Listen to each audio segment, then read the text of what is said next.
Protams, ir jābūt lietām savādāk, kāda jēga tev dzīvot, ja tu ne par ko neesi gandarīgs. Es meklēju to jēgu. Nu jā, tu meklē jēgu, bet tu drīzāk gribēsi pakārties, ja tev nekas nesniedz dzīvē gandarību.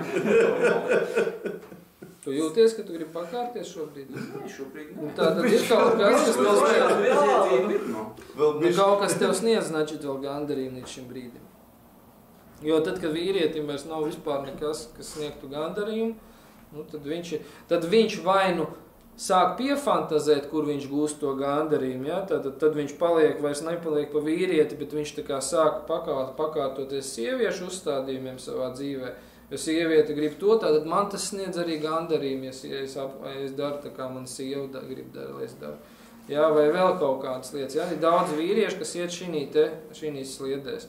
Jā, tad es sāku darīt tā, kā mana sieva grib, un man tas sāk sniegt gandarījumu. Ja es tā dziļāk padomāju, tas tiešām man sniedz gandarījumu. Vīrietis tā sāk domāt pie sevis. Patiesībā viņš vienkārši sevi māna, lai uzturētu sev pie dzīvības, lai spētu vilkt līdzi tālāk, lai neietu pakārties. Ja? Un tādā veidā. Ja vīrietim normāli jābūt tam, kurš ar savu rīcību, viņš zina, kas man apmierina, kas man patīk, kas man nepatīk, ko es gribu priekš sevis, ko es